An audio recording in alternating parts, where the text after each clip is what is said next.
नमस्कार विद्यार्थी मित्रांनो. मविप्र समाजाचे श्री स्वामी षटकोपचार्यचे महाराज कला विज्ञान व वाणिज्य महाविद्यालय सायखेडा तालुका निफाड मराठी विभागामध्ये सर्वांचे स्वागत आहे. आपला वर्ग आहे SYBH म्हणजे द्वितीय वर्ष कला. आपला विषय आहे सामान्य स्तर म्हणजेच जनरल 2. आपल्या SYBA मराठी विषयाचं नाव आहे भाषिक कौशल्य विकास आणि आधुनिक मराठी साहित्य प्रकार कादंबरी. मी प्राध्यापक महेश बनकर सर. आज मी आपल्यासमोर कादंबरी या वाङ्मय प्रकाराची जी वाटचाल आहे त्याच्याबद्दलची माहिती तुम्हाला सांगणार आहे. पाठीमागच्या तासाला आपण कादंबरी वाटचाल 1920 पर्यंतची वाटचाल आपण बघितली होती. आज आपण इसवी सन 1920 ते 1945 या पुढच्या कालखंडामधील कादंबरीची वाटचाल कशी आहे, त्याच्यामध्ये कोणकोणत्या कादंबऱ्या लिहिल्या गेल्या, कोणकोणते लेखक होते, तिचं स्वरूप कसं आहे याच्याबद्दल आपण थोडीशी माहिती घेणार आहोत. बघा, 1920 ते 1945 याच्यामध्ये वामजोशी असतील, वामजोशी यांनी काही कादंबऱ्या लिहिलेल्या आहेत. आणि त्याच्यानंतर आहे श्रीधर व्यंकटेश केतकर यांनीही कादंबऱ्या लिहिलेल्या आहेत. त्याचप्रमाणे हरिभाऊ आपटे, वामन मल्हार जोशी हे जे काही सगळे आहे किंवा नासी फडके असतील यांनी ह्या काळामध्ये कादंबरीचं जे लेखन आहे ते लेखन केल्याचं आपल्याला जाणवतं.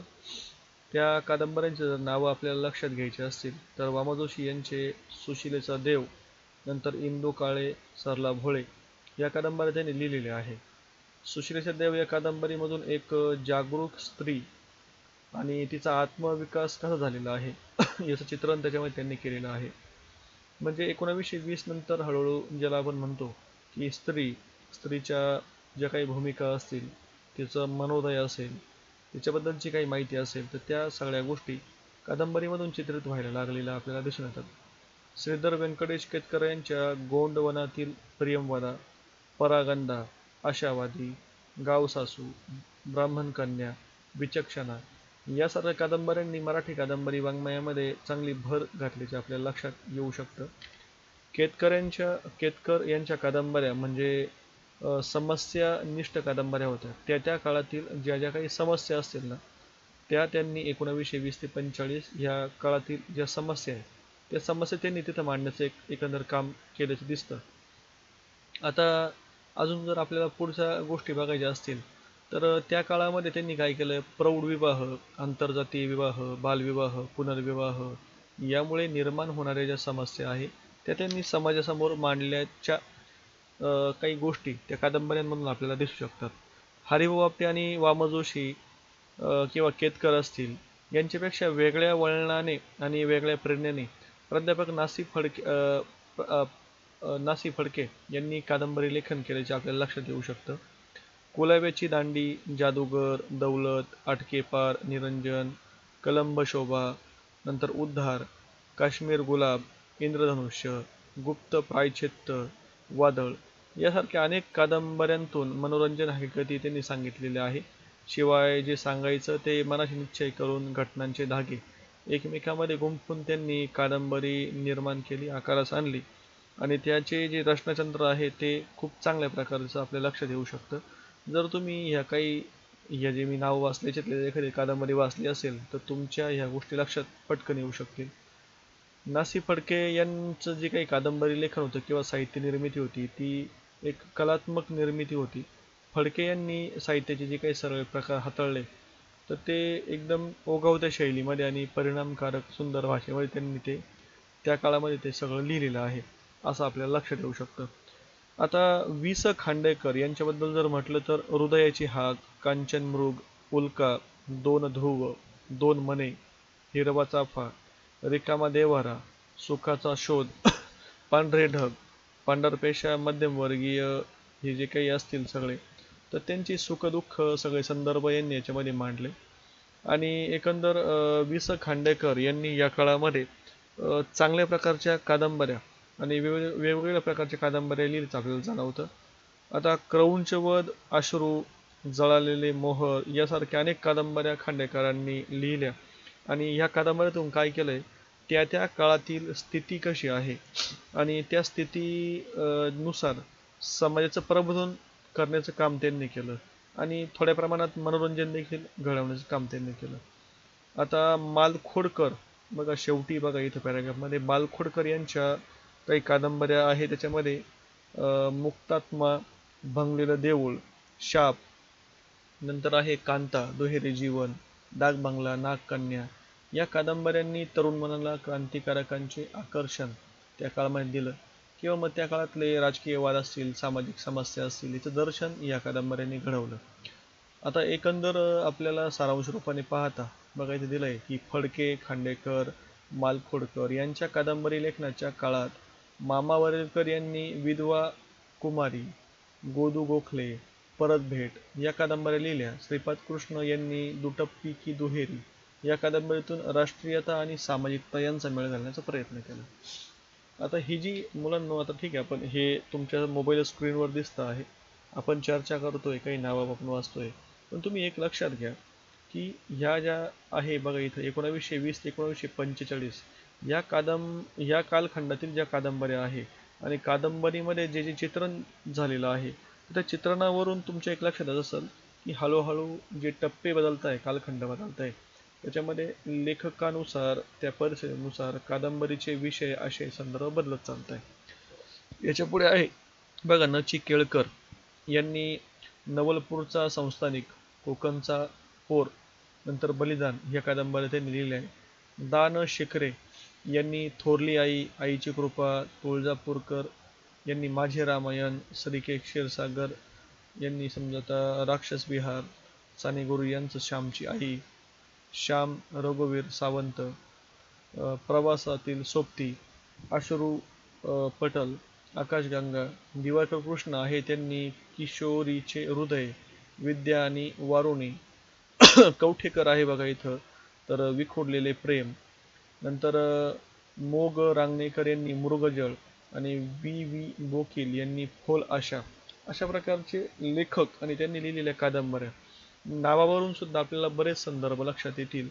आता बघा म्हणजे 1920 नंतर आता किशोरीचे हृदय असेल, विद्या आणि वारुणी असेल, किंवा विखुरलेले प्रेम असेल, ठीक आहे, मृगजळ, हे नावांवरून आपल्या एक लक्षात येतं की हळूहळू ज्याला आपण म्हणतो म्हणजे व्यक्ती असतील, तरुण असतील, तरुणी असतील, यांच्याबद्दलचे जे चित्रण आहे त्या सगळे संदर्भ त्याच्यामध्ये हळूहळू यायला लागलेले आहे.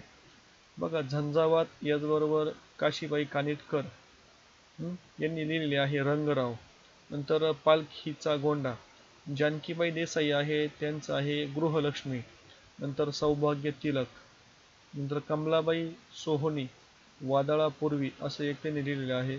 नंतर आहे फिरोज अनंतकर यांनी माझं बाळ ते, नंतर शांताबाई नाशिककर यांनी लग्नाचा बाजार यासारख्या अनेक कादंबऱ्या त्या काळामध्ये प्रसिद्ध झाल्या. तुमची एक गोष्ट लक्षात आली असेल विद्यार्थी मित्रांनो, 1940, 1903, 1928, 1915 हे बघा हे साल दिलेले आहे.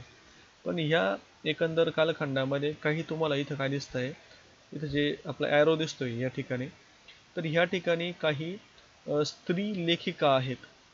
बघा स्त्री लेखिका म्हणजे काय, तर स्त्री लेखिकांनी काय केलंय, तर त्या कालखंडामधलं चित्रण किंवा कादंबरी लेखन स्त्रियांनी करायला सुरुवात झाली, तर तुमच्या लक्षात येऊ शकतं. ठीक आहे.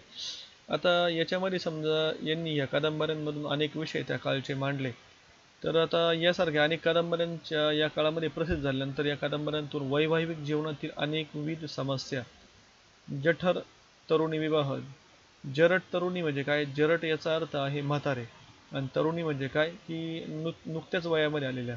तुमची एक गोष्ट लक्षात आली असेल की त्या काळामध्ये काय व्हायचं की म्हातारे माणसं आणि एखादी लहान मुलगी यांची विवाह व्हायचे, मग ही समस्या होती त्या काळातली. मग हे सगळे संदर्भ त्यांनी काय केले, या कादंबऱ्यातून मांडण्याचा प्रयत्न केलाय. मग हुंड्याची चाल यासारखे अनेक जे काही प्रश्न होते त्या काळातले, ते त्यांनी काय केले, ह्या कादंबऱ्यांमधून मांडलेले आहे. ठीक आहे. त्या काळामधल्या महत्त्वाच्या म्हणजे विभावरी शिरूरकर यांनी जे लिहिलेले कादंबऱ्या आहे, कळ्यांचे निश्वास, हिंदोळ्यावर, विरलेले स्वप्न, या कादंबऱ्या थोड्याशा ज्याला आपण म्हणतो त्या थोड्याशा एक पुढचं पाऊल ज्याला म्हणता येईल, किंवा धाडसाने काही गोष्टी लिहिणं किंवा त्या काळातले प्रश्न मांडणं, असे सगळे संदर्भ त्याच्यामध्ये त्या कादंबऱ्यामध्ये दिलेले आहे. म्हणजे विभावरी शिरूरकर या त्या काळाच्या एक चांगल्या लेखिका आहेत, हे आपल्या लक्षात येऊ शकतं.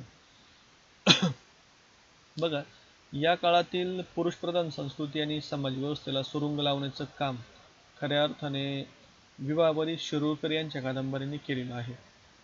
गीता साने यांनी निखळलेली हिरकणी, वटलेला वृक्ष, माळरान, माळरानामध्ये समजा आविष्कार, दीपस्तंभ यासारख्या कादंबऱ्या त्यांनी लिहिल्या आणि त्यातून कौटुंबिक संबंध, स्त्रियांच्या आर्थिक स्वातंत्र्याचा, पती पत्नी संबंधांवर होणारा परिणाम, आर्थिक स्थितीचा संतती सौख्याशी असलेला संबंध, म्हणजे एकंदर मला सांगायचे आहे की ह्या कादंबऱ्यांमधून कौटुंबिक, ज्याला आपण स्त्री पुरुष म्हणतो, याच्यामधले परस्पर संपर्क कसे आहे, बोलणं चालणं कसे आहे, त्या काळातील अडीअडचणी किंवा काय जे सगळे संदर्भ आहे त्यांनी चांगल्या प्रकारे त्यातून मांडलेलं आहे. त्याच्यानंतरच विश्राम बेडेकर यांची एक गाजलेली कादंबरी आहे रणांगण, तुम्ही नाव ऐकलं असेल.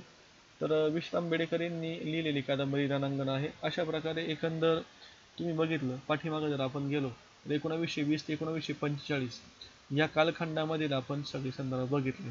आता आपल्या समोर जे पेज दिसतंय ते आहे 1945 ते 1960. बघा, हा जो कालखंड आहे मुलांना, 1945 ते 1960 याच्यामध्ये जवळपास 1947ला तुम्हाला माहिती आहे भारत स्वतंत्र झाला आणि स्वतंत्र झाल्यानंतर हिंदुस्थानची फाळणी पण झाली. भारत पाकिस्तान हे दोन वेगवेगळे ठिकाणी विभागले गेले आणि याच्यामधून काय झालं, अनेक प्रकारच्या अडचणी, दंगली आणि थोडंसं गोंधळाचं वातावरण तयार झालं. अनेक प्रकारचे नेते त्यावेळेस होते, तेव्हा महात्मा गांधीजी जे काही आहे त्यांनी ह्या सगळ्या गोष्टी चांगल्या चालाव्यात, सुरळीत चालाव्यात म्हणून प्रयत्न केले. पण बरेच संदर्भ या कालखंडामध्ये घडलेले दिसून येतात. आता याच्यामध्ये काय काय, अस्पृश्यता, अस्थिरता, अज्ञान, आर्थिक काही अडीअडचणी असतील त्या, किंवा त्या काळच्या तत्कालीन सामाजिक राजकीय जे काही अस्थिरता असेल, ह्या सगळ्या गोष्टी घडत होत्या आणि याच्यावरती आधारित मग पुढे हे विषय घेऊन काही संदर्भ कादंबऱ्यांमध्ये आलेले आहेत. ठीक आहे. या काळामध्ये बा भ बोरकर यांची जी भाविन कादंबरी आहे, वि स खांडेकर यांची अश्रू कादंबरी आहे, साने गुरुजी यांची आस्तिक, मधु मंगेश कर्णिक यांची वाडगीन, श्रीना पेंडसे यांची एल्गार, हद्दपार, गारंडीचा बापू, रथचक्र, नंतर गोनी दांडेकरांची पडघवली, शेतू, माचीवरचा बुधा, पूर्णामाईची लेकरे, कुणा एकाची भ्रमणगाथा, बनगरवाडी ही कादंबरी तशी बरीच ठिकाणी अनेकांनी वाचलेली आहे. ठीक आहे.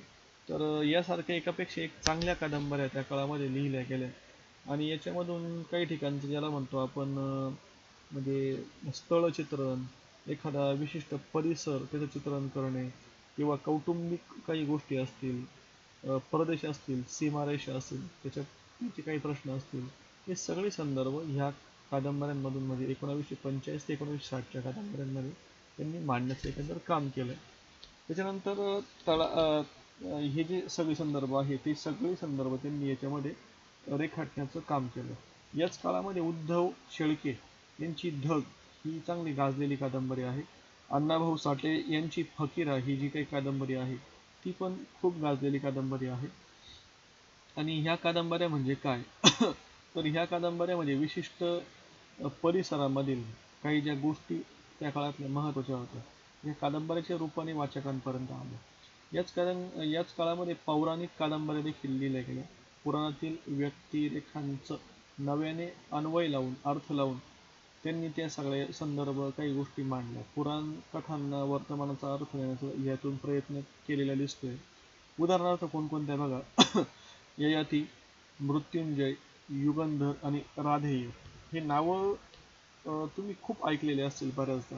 म्हणजे या कादंबऱ्या काही मुलांनी वाचल्या असतील, काहींनी वाचल्या नसतील, पण ही नावं बऱ्याच ठिकाणी तुम्ही ऐकली असतील. ययाती, मृत्युंजय, युगंधर, राधेय. म्हणजे बघा, ह्या कादंबऱ्या ह्या काळातील आहे जवळपास. तसेच ऐतिहासिक महापुरुषांनाही कादंबरीमधून मांडून नवे आदर्श निर्माण करण्याचा प्रयत्न या काळामध्ये केला गेला 1960च्या दरम्यान. यामध्ये स्वामी, झेप, श्रीमान योगी, झुंज या कादंबऱ्या उल्लेखनीय कादंबऱ्या आहेत. भालचंद्र नेमाडे यांची गाजलेली एक कादंबरी म्हणजे कोसला. याची निर्मिती मानवी जीवनाची अर्थशून्यता मांडण्याचा प्रयत्न इथून केला गेला आहे. इसवी सन 1950 ते 60च्या दशकामध्ये श्रीना पेंडसे, गोनी दांडेकर, अण्णाभाऊ साठे, व्यंकटेश मानगुळकर यांनीही मोठ्या प्रमाणात कादंबरीचे लेखन केले.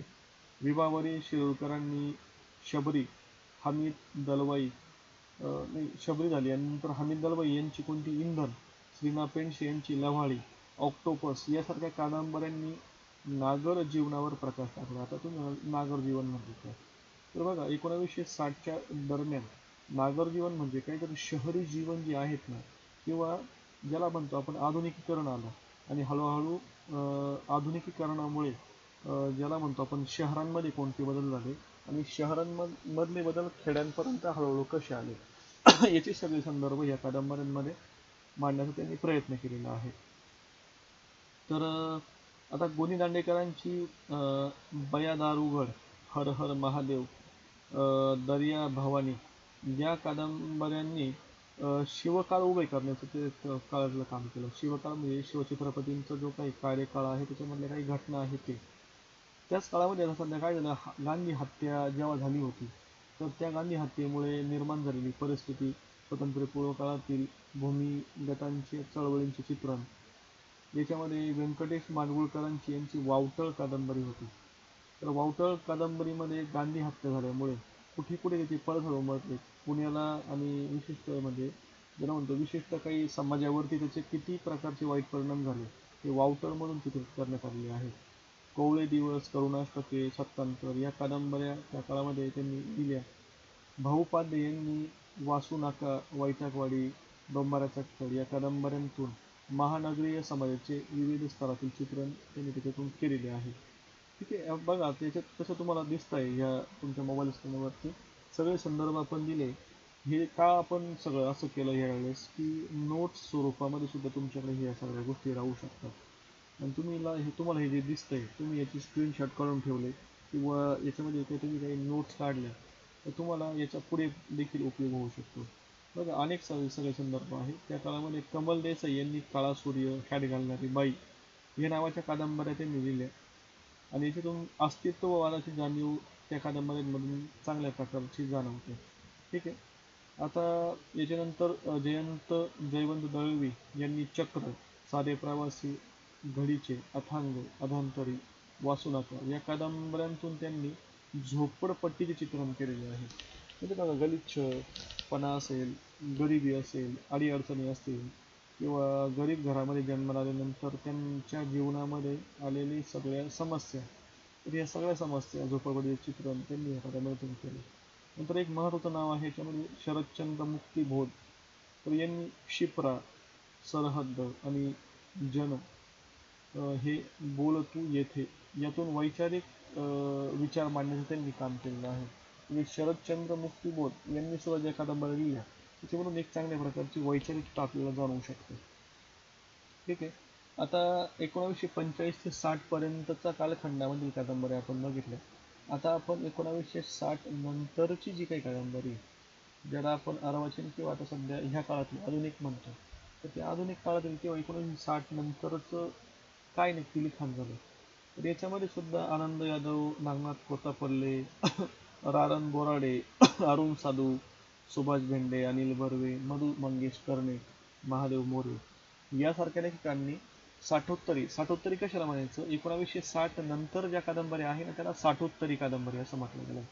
तर त्यांनी काय केलं, तर ह्या सगळ्यांनी ह्या 1960 नंतरच्या कादंबरी लेखनाला नवी दिशा दिली. त्याच्यामध्ये रंगनाथ पठारे यांच्या टोकदार सावलीचे वर्तमान मध्ये वर्तमानातील मानवी प्रवृत्तीचे जे काही सगळे संदर्भ आहे किंवा ज्याला म्हणतो आपण पाळेमुळे म्हणजे ज्याला एखाद्या गोष्टीच्या मुळापर्यंत जाणे, तो एक चांगला विचार तिथून त्यांनी मांडलेला आहे.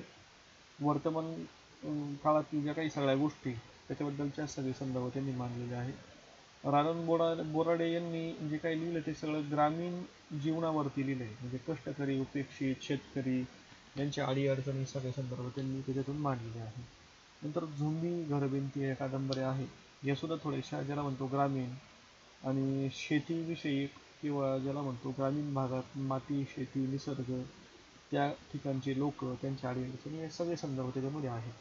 नांगरणी, पाचोळा, त्याचबरोबर श्रीमंत माटे यांचे उपेक्षितांचे अंतरंग, विश्वास पाटील यांची झाडाझडती ही कादंबरी तशा काळात चांगली गाजली. पाचोळा कादंबरी जी आहे समजा किंवा झोंबी आहे, हे सगळे जे नावं मी घेतले ना, हे सगळे गाजलेल्या कादंबऱ्या आहेत. आनंद पाटील यांची कागुल आणि सावली, वासुदेव मुलाटे यांची विषवृक्षाच्या मुळ्या, सदानंद देशमुख यांची कादंबरी आहे तहान, बारोमास, नागनाथ कोतापल्ले यांनी लिहिलेली कादंबरी गांधारीचे डोळे, उलट चालीला प्रवाहो, मधुकर वाकोडे यांची झेल झपाट ही कादंबरी एक खूप आगळीवेगळी कादंबरी आहे. झेल झपाट म्हणजे ज्याला आपण म्हणतो की एकदम असं थोडंसं आदिवासी जंगलाच्या ठिकाणी किंवा अशा ठिकाणची जी काही लोक आहेत, तर त्या सगळ्यांचं चित्रण ह्या झेल झपाटमधून त्यांनी चांगल्या प्रकारे केलेलं आहे. शैली अगदी अगदी वेगळी शैली त्याच्यामध्ये वापरलेली आहे, भाषा पण वेगळी. शंकर पाटील यांची जी कादंबरी आहे साका कलाल, अनिल सहस्रबुद्धे यांची डांगाणी, रा. बोराडे यांची सावळ, चारा पाणी, राजन गवस यांची चौडक, नंतर भांडार भोग, भानू काळे यांची कॉम्रेड, विश्वास पाटील यांचं पानिपत. बघा पानिपत कादंबरी खूप गाजलेली आहे विश्वास पाटील यांची. हे सगळे जे आहे मुलांना, तर 1960 नंतर ह्या कादंबऱ्या लिहिल्या गेल्या आणि त्याच्यामध्ये तशा तशा प्रकारे सगळे संदर्भ, विषय, आशय, भाषा सगळं बदलत गेलेलं आहे. ठीक आहे. आता याच्यामध्येच ज्याला म्हणतो आपण स्वतंत्रोत्तर जो काही काळ आहे, त्याच्यामधले सगळे संदर्भ, वेगवेगळ्या प्रकारच्या काही गोष्टी या कादंबऱ्यांमधून चित्रित झाल्या. याच्यामध्ये उत्तम बंडू तुपे यांची झुलवा, नंतर माधव कोंडविलकर यांची अजून उजाळायचं आहे, अशोक वटकरांची मेलेले पाणी, नामदेव ढसाळांची हाडकी हाडवळ, प्र. सोनकांबळे यांची आठवणींचे पक्षी, दया पवार यांचं बलूत, यासारख्या ज्या काही ज्याला म्हणतो आपण थोडंसं उपेक्षित समाज आहे, दलित समाज आहे किंवा काही सगळे संदर्भ किंवा अशा प्रकारच्या सगळ्या समाजाचं, व्यक्तींचं त्या काळातील चित्रण या सगळ्या गोष्टींतून झालेलं आहे. या दरम्यानमध्ये दलित ग्रामीण साहित्य प्रवाहाला समांतर असा प्रादेशिक आदिवासी आणि जनवादी साहित्याचाही नवीन उदय झालेला आपल्याला लक्षात येतो. व्यंकटेश माडगूळकर, मधु मंगेश कर्णिक, उद्धव शेळके यांनी प्रादेशिक साहित्याच्या अंगाने लेखन केलेलं आपल्याला जाणवतं. तर बाबा भाड, मधुकर वाकोडे यांनी आदिवासी साहित्याचा प्रभाव समृद्ध केला. याच साठोत्तरी काळामध्ये अनेक स्त्री लेखकांनीही महत्त्वाचे योगदान मराठी साहित्य विश्वामध्ये दिलेलं आहे किंवा मराठी कादंबरीमध्ये दिलेला आहे आणि तो त्यांचा एक चांगला मोठा हातभार आहे. त्यामध्ये अंबिका सरदार यांचं एक श्वासाचं अंतर, नंतर निर्मला देशपांडे यांचं टिकली एवढं तळ, नंतर सुलोचना देशमुख यांचं आदिमाया, नंतर काचा पाणी, कामायनी, रोहिणी कुलकर्णी यांची जी काही कादंबरी आहे ती भेट आणि फलश्रुती, अशा प्रकारच्या सगळ्या कादंबऱ्यांचं किंवा आपण जे म्हणतोय टप्प्याटप्प्याने कादंबरीची वाटचाल, ती वाटचाल आपण अभ्यासतो आहे आणि अशा प्रकारे सगळे संदर्भ म्हणजे 1900 ज्याला म्हणतो आपण जी सुरुवात केली ती प्रारंभ ते 1960 नंतरपर्यंत सुद्धा आता आपण आलेलो आहे. तर हे सगळे संदर्भ आपण घेतले. मागच्या तासाला आपण कादंबरीची वाटचाल बघितली होती, तर 1920 पर्यंत आपण ती अभ्यासली होती आणि ह्या तासाला आपण 1920 पासून तर 1960 नंतरची कादंबरीची वाटचाल आपण याच्यामध्ये अभ्यासलेली आहे. तुम्ही या सगळ्या गोष्टीचे नोट्स काढा, व्यवस्थित ते परत परत ऐका, समजून घ्या. याच्यावर जर काही प्रश्न आले ते व्यवस्थित तुम्हाला त्याच्यामध्ये लिहिता येऊ शकतात. ठीक आहे. सगळ्यांना धन्यवाद. आपण थांबवूया.